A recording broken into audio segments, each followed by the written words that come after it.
Is this the legendary Judy Blue Eyes? Yes, it is. How are you today? I'm Peter Jaycock from k-litefm. Hi, Peter. Nice to hear your voice on this little drizzly day in Toronto. Yeah, we're looking forward to you coming to Hamilton. Can't wait. That'll be wonderful. And you've got a date tomorrow night in London before you come to us, correct? I do. So I'm busy. Busy. That's and you've been busy for, well, essentially 60 years now since you started. Yeah. You started taking piano lessons. Yeah, I started taking those lessons when I was about 5 years old. So it's a long time now, and performing, of course, even when I was a kid. So it's not something that I'm new to, you should say. Well, you know, I've always had, if you probably know, I've had an affinity for a lot of Canadian writers and recorded a lot of Canadian songwriters' songs from Ed McCurdy and Joni Mitchell and Leonard Cohen and Ian and Sylvia and a lot of them. So I'm very fond of them. Yeah, well, Both Sides Now, that was a Joni Mitchell tune itself, wasn't it? Yes, it was. Also, Chelsea Morning became a big hit for me as well. Did it surprise you when either one of those songs became a hit? Well, it's always a surprise because you never really know what's going to happen. And you may like it and the rest of the world may thumb their nose at it and say, you know, we don't think so. But once in a while you get lucky, and that was certainly one of the times. And then there was that show tune, Send in the Clowns. Now that can't have been that can't have been an expected hit for you at all. No. Well, I'll tell you, the thing about that song was that it was so interesting was that I absolutely flipped, and I said, I've got to record it. And Hal Prince, who had produced the show, Little Night Music, which I didn't even know. I didn't know who Sondheim was in 1972, and I certainly didn't know who Hal Prince was, and so I called Hal Prince up, you know, and I said, gee, you've got this great song in your show, and he said, yes. He said, a lot of people like it. He said, it's been recorded 200 times, and by 200 different people, and I said, well, I don't care. I have to record it. So I believed in the song all along. It was very poignant, wasn't it? It just stopped you in your tracks when you heard that song. Yep, absolutely did. Yeah. And then it seemed to work that kind of magic for everybody. It was a big hit. It was a top 10 hit a couple of times in 1975 and then again in 1977. Originally, your piano teacher thought you might be a concert pianist, but you jumped ship and moved towards the folk movement. What was it that initially drew you to the folk movement? Well, it was the stories. I loved the stories. I loved the lifestyle, loved the guitar music. It was simple. You know, you didn't need an orchestra, and you didn't need a conductor, and you just needed one person and a guitar, and that was it. It was amazing. I thought that, I thought I'd died and gone to heaven. I just thought, this is really what I want to do, and I've never looked back. But, of course, I've sung a lot of different kinds of songs, certainly like Send in the Clowns, which in a way it isn't surprising because my father was a great singer, great entertainer, and he made his living in pop music. He sang all the Rodgers and Hart songs, and really, that's where I learned. That's where I developed my love of certain kinds of songs, quality songs. You know, songs that are going to last for at least 50 years. So besides your father, who were the artists that you couldn't stop listening to when you were a young person that you just absolutely fell in love with? Well, it all depends. After I was 14, it became Woody Guthrie, not the Kingston Trio, they were too poppy, but certainly Woody Guthrie and the Weavers and Bob Gibson and Josh White and the Terriers, and then, of course, Bob Dylan and Tom Paxton. When I was growing up, however, you know, I wanted to hear Frank Sinatra sing songs with orchestrations by Nelson Riddle, and I wanted to hear my father sing any number of those great show tunes. Just hearkening back to your comment about Bob Dylan, you did an album of Robert Zimmerman's tunes. How did that make you feel singing those songs? Well, I started recording him shortly after he changed his name from Robert Zimmerman, and I met him, of course. Well, I met him in Colorado the first time in 1959, but then, of course, I moved to New York, and I met him there. So I was recording Masters of War and That Fare Thee Well and Tambourine Man before. By 1965, I'd recorded probably half a dozen of it. So it sounds like you did the song Tambourine Man before the Byrds did. You know, I did, within a very short period. It was the same. It was in the season. But and he, that is Jim McGuinn, had played with me on the album in which I recorded Turn, Turn, Turn. So we already had a background, and he knew, I mean, he did what I did with the song, except it was different.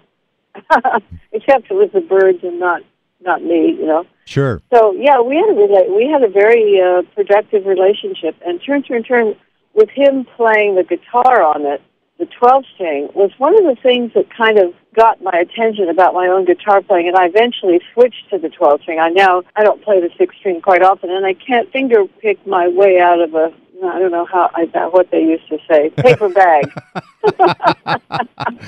Over the years, you know, when people say Judy Collins, you know, within my heart, it just conjures a very comfortable feeling that we haven't heard any scandal about you over the years.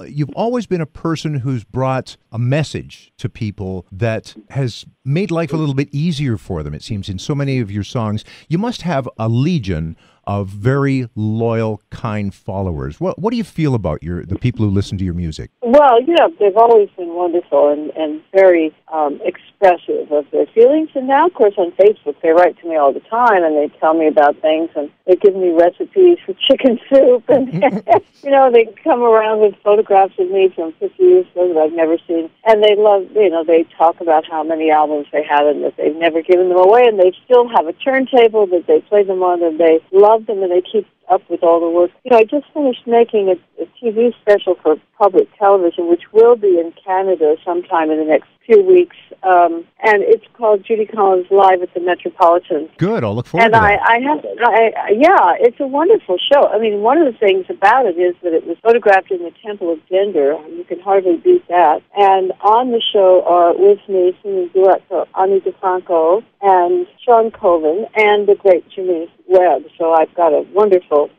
entourage. Look forward to it. You'll have a good time. Jimmy Webb, there's a name I haven't heard in a long time. How is he? Oh, boy. He's the best. How's his health these days? He good? He's great. Oh, that's good. He's in great shape. Doing some shows with him coming up, a couple of shows in the States with him. And I've recorded on my new album, which is called Bohemian, I have one of the songs, which is called Campo de Encino. The last album, which was called Paradise, I recorded a song of his called Gauguin. It's the story of the painter Gauguin. It's one of the best songs I've ever heard. I just think it's magnificent. I love his work. I love him. He's a good friend. Life hasn't always dealt you the kindest hand either. 20 years ago, you lost a close relative, your son. Yes, I did, to suicide. Really tragic. And you know, you can never get over it, really, but you keep on going. How hard was it for you to sing the songs after losing your son like that, and to get back on stage to entertain other people? Well, I got a phone call about 4 days after his death from Joan Rivers, and she said to me, "You cannot." I had already planned to stop working, you know, shelve everything. She said, "You cannot stop working," and she said she had lost her husband to suicide. She said, "It will destroy you. If you don't work, you won't get over this." So, you know, I took her at her word, and I didn't cancel anything. I went out and I went on the road. My sister came out with me for a while. My mother came out on tour with me. My husband came on tour with me. So I was surrounded by family, and they got me through it. And but it took a long time. The love of family and friends counts for a lot, doesn't it, huh? Oh, for heaven's sake, it's the best. I don't know how people get through anything without that. So I was lucky. Going back into the 1990s one more time, there was an album that Peter, Paul, and Mary did called Lifelines, and you duetted with Peter Yarrow, I believe, on one of the songs. Were they close friends of yours? Oh, he's a very close friend of mine. In fact, he's the reason that I got a call from him maybe 3 years ago, and he said, "I've just been given an imprint for children's books, and I want you to sing a song on the next children's book that I'm doing called Over the Rainbow." So I recorded Over the Rainbow for this children's book. It's a gorgeous book. Actually, it's become a real classic. It's been out now for 3 years, and it's still a top seller up there, along with Puff the Magic Dragon, which is Peter's first children's book. And then I have a new one last year rather, called, with the title and with the song, When You Wish Upon a Star. So, he and I have known each other and worked together and been friends for many, 50 years. Yeah, since they started recording as a trio, huh? Well, I knew him before they were a trio. I knew all three of them before Albert Grossman put them together as a trio. And we've always remained friends. Mary was a friend and Noel is a friend, and Peter, very close friendships. I felt a deep loss when I heard that Mary had passed away. Yeah. What are your reflections on her? Oh, she was just a marvelous singer. She was so beautiful, she sort of gave the whole folk movement a little class. the way she looked, with all those raggle-taggle folk singers hanging around, and here was this elegant, exquisite-looking woman. She was something else, and a great singer, and of course it was a great run that they had. I think, and they hit it big very quickly when Kennedy was assassinated, John F. Kennedy. Mm-hmm. They had, in 1963, and this was early in the folk movement, so to speak, they had 3 albums on the top 40s charts and the Billboard charts. And now that's really remarkable. That's unheard of today, isn't it? It's unheard of course. It's unheard of. Maybe Lady Gaga has that kind of presence, but I don't know who else does, really. It's just an era bygone, that sort of thing. When you talk about the passing of Kennedy, next year that'll be 50 years. I know. I'm a conspiracy theorist, so I'm always reading books about who really done it. Who done it is not who did it, is what I think. So he may have been framed, but he didn't do it. So you've been to the grassy knoll to check it all out, have you? I have. I've read an awful lot of people who have other opinions about it. Well, I think it would be miraculous if he pulled that off by himself. I rather think you're right that... No. And they, the thing was with the temper of the country and the world, they were not going to avoid covering this up. They had to, I think, deal with it with a great deal of subterfuge, and were very, very clever and basically all on the same page, because I think one of the reasons was that they really felt if anybody knew what had really gone on, it would have really torn the country to pieces, and that was not what was important. It was to keep the calm and to keep people from going crazy over this thing. You must have a lot of opinions, too, about today's politics leading up to the American election. You're obviously a deep thinker, someone who feels things deeply. What are your thoughts leading up to next Tuesday's election? Well, we have a president who feels things deeply and who does a beautiful job and has done, much of what he's done has been really against the odds of a ferociously determined Congress, mainly just to get him out of office. That they would not pass things. Their main objective is to get rid of him. I think this terrible hurricane, we've had a very bad, just so tragic what's happened to a lot of people with this hurricane. But one of the things that's happened to be helpful is that, FEMA's come in and helped the states, and Governor Christie came to his senses and, was very appropriately grateful to Obama for the job he's doing. And that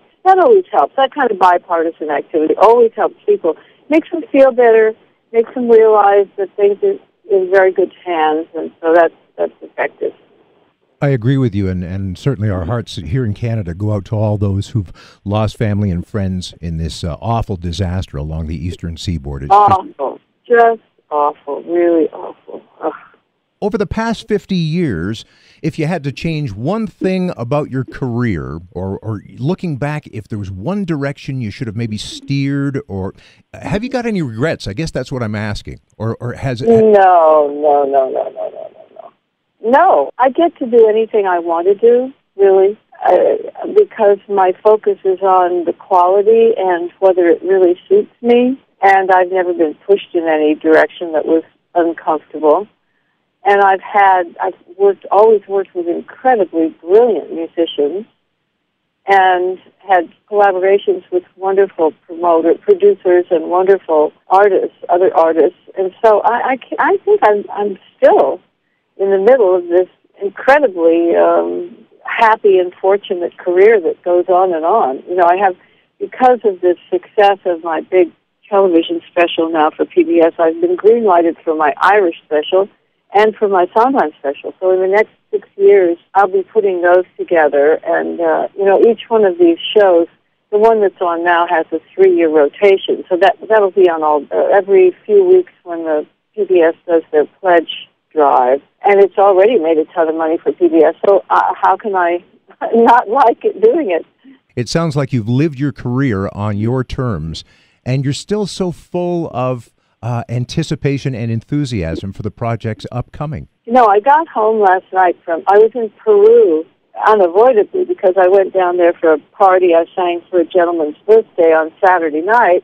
I'd never been to Lima before, but it was like meeting one's relatives, wonderful people. And because we couldn't get back to New York, we stayed for a few days, and we had a fantastic time. Unfortunately, the hurricane was doing its worst, but we were there. And when I got home yesterday, I came home from Peru yesterday, and I was practicing the piano last night, and I came across a verse that I had not, I guess I must have just lost it, because it was a verse that I had never seen, I didn't remember writing, but it was the last verse of a song that I'd already recorded called Big Sur, which is on my new CD, Bohemian. And I've already recorded the song, of course, the way I thought I had written it, and I ran across this verse, which is the verse that really ties the whole song up and makes it work, and I cannot wait to be able to do that song in concert, and maybe even write a bridge to it, and maybe even record it again.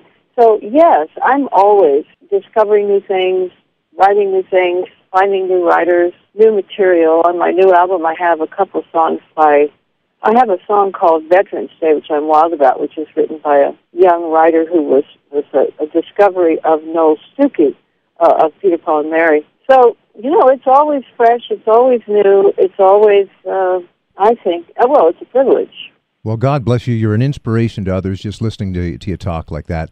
And the new album is called Bohemian? Yes. And you'll be in Hamilton. I have to ask you one last question, though. Beyond the money, beyond the fame and the tangible rewards, what has been the greatest reward in your heart from the past 50 years about your career? Well, the first thing about it is that I'm the one who gets the benefit of the healing from all this music. That's what propels me anyway. I've been the first one to benefit. That's wonderful.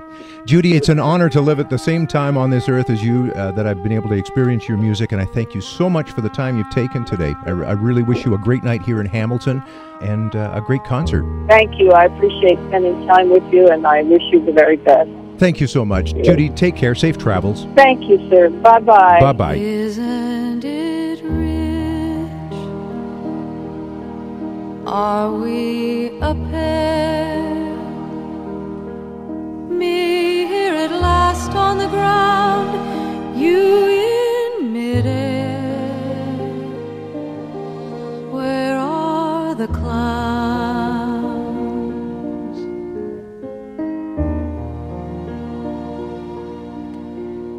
Isn't it bliss? Don't you approve? One who keeps tearing around, one who can't move. Where are the clouds? There ought to be clouds just when I'd start opening doors,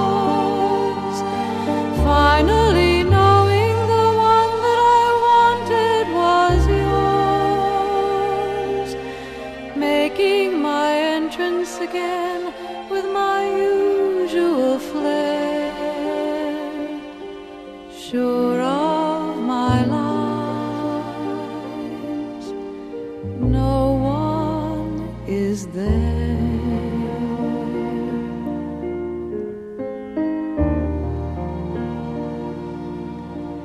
Don't you love fast? My fault, I fear. I thought that you'd want what I want. Sorry, my dear.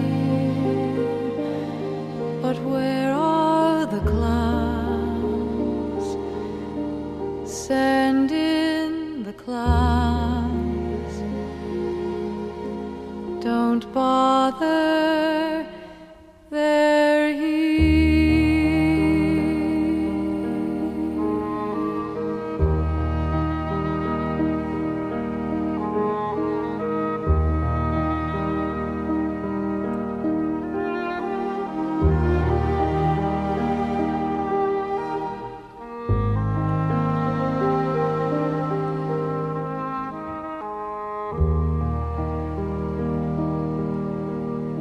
Isn't it rich?